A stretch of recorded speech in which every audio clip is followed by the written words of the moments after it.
通知廚房。Hello， 大家好，我係通少，歡迎嚟到通知廚房。最近好多餐廳都公開咗佢哋嘅招牌菜嘅食譜，今日我就同大家分享一下英國皇室大廚分享出嚟嘅皇家鬆餅。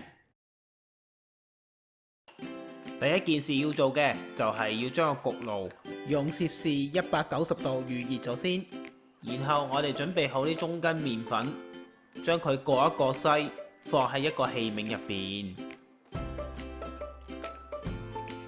然後加入拋打粉，之後我哋就加入指定份量嘅砂糖落去，同埋喺室溫攤透咗5分鐘嘅凍身軟身嘅牛油。要整一個夠鬆軟嘅鬆餅，牛油必須要夠凍同埋軟身。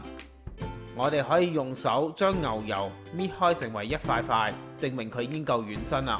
如果啲牛油係夠凍嘅話，我哋搣完啲牛油，隻手應該唔會黐到好多油喺手。然後我哋將所有嘅材料混合，將佢哋打造成為一個沙粒嘅狀態。要呢個鬆餅夠鬆軟好食嘅話，第一個條件就係唔可以將啲牛油融化喺啲麵粉入邊。所以如果你係第一次整嘅話，我唔會建議你用手去搓，因為我哋隻手有熱力，所以喺不知不覺間就會將啲牛油溶咗。如果啲牛油喺呢個時候已經溶晒嘅話，咁搓出嚟嘅鬆餅就會非常之實，唔好食噶啦。要將麵粉同牛油打散成為沙粒嘅狀態，可以用一啲工具幫下手，例如我就用咗啲壓薯用嘅工具，幫手將啲牛油同埋麵粉壓碎佢。而最簡單嘅就係攞一個攪拌機，將啲麵粉同牛油放喺攪拌機入邊，攪拌大概30到45秒，停一停，再攪勻佢，然之後再重複大概4至5次，咁所有嘅牛油同麵粉都會成為沙粒嘅狀態，非常之快捷同埋容易。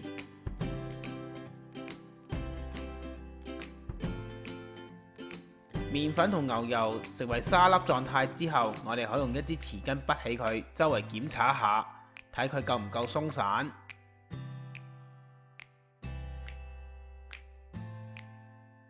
冇問題嘅話，咁我哋就喺粉堆嘅中間掘一個窿，然後打隻雞蛋同埋倒埋啲牛奶落去。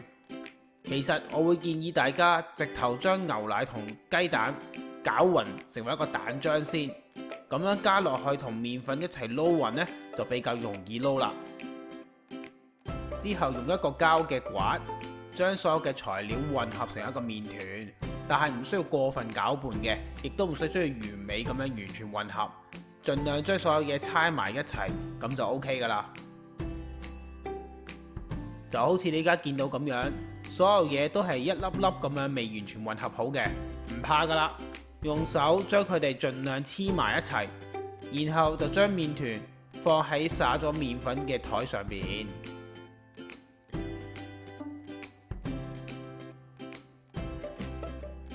依家就用我哋溫柔嘅雙手，非常之溫柔咁樣，將面前呢一堆散晒嘅嘢，慢慢輕手咁樣搓成一條麵團。呢個時候你應該發覺個麵團呢係非常之黏，甚至可能會黐住啲台嘅。如果係嘅話，就恭喜你啦，你已經成功咗一半。反而如果你發覺佢完全唔黐塊砧板嘅話呢，咁你就要加多大概1茶匙嘅牛奶落去，再搓下佢。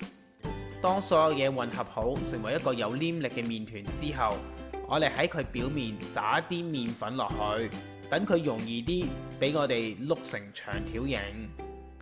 要呢個鬆餅夠鬆軟好食嘅話，第二個重點就千祈唔可以搞到個麵團起筋。你可以搞到自己手抽筋，但係千祈唔好搞到個麵團起筋。將麵團混合好之後，就唔好再搓佢啦。撒完好啲粉喺表面，就將佢碌成長條形。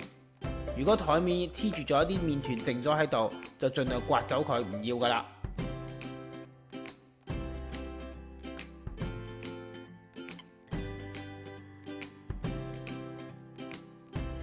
用手咁樣將麵團盡量壓到佢有1寸高，大概3寸咁闊，然後我哋可以用一把尺去度清楚，差唔多嘅話，我哋就用啲碌麵粉嘅棍將表面碌平佢，之後就用一個圓形、直徑大概有2寸到3寸嘅曲奇模，將麵團壓成一個細細嘅圓形。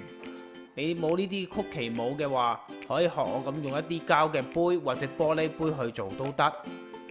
記得壓呢個細麵團嘅時候，要一氣呵成撳到落底，千祈唔好喺中途不停咁扭動佢，否則會影響個麵團升起嘅效能㗎。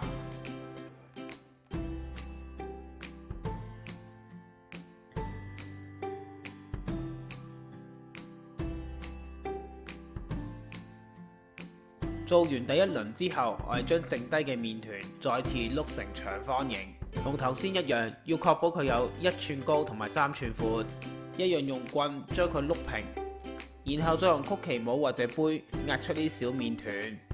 我哋不斷重複呢一個步驟，直到用晒所有嘅麵團為止。喺呢度，我想補充一下，我哋用手碌呢個麵團或者用棍去碌麵團嘅時候，我哋要盡量碌到佢表面光滑，唔好有咁多折紋，咁樣焗出嚟嘅鬆餅先會靚仔㗎。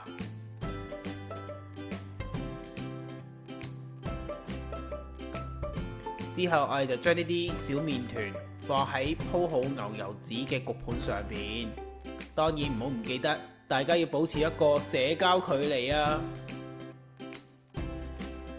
然後我哋喺啲麵團上邊搽啲蛋漿，咁我哋就可以放佢入去預熱好嘅焗爐，用攝氏185度焗佢大概20分鐘。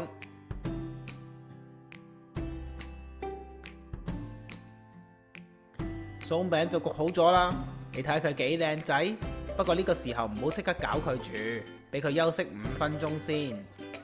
休息咗5分鐘之後，我哋就可以趁熱享用。一個合格嘅鬆餅，你可以用刀或者用手好輕易咁將佢切開，你會感覺到佢外脆內軟。趁佢仲熱嘅時候，我哋可以搽啲牛油或者果醬上去，再配翻個靚嘅英式紅茶。食落口之後，有冇覺得自己變咗好似英女王咁樣啊？我哋隨街抽樣揾到個靚仔嚟試食，好唔好食啊？ It's very delicious！ 哇，連外國人都話好味，大家真係要試下。It's very delicious！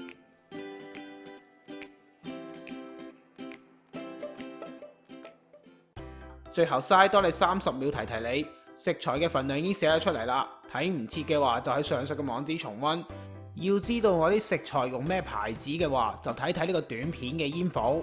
睇晒成條片都仲有嘢唔明嘅話，歡迎你嚟到我 Facebook 嘅專頁或者 YouTube 呢度留言俾我。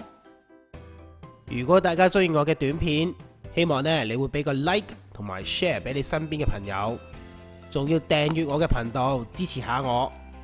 訂閱完之後，記得要撳埋隔離個鐘仔喎，咁樣你先會收到我最新嘅通知㗎。我哋下次再見啦，拜拜。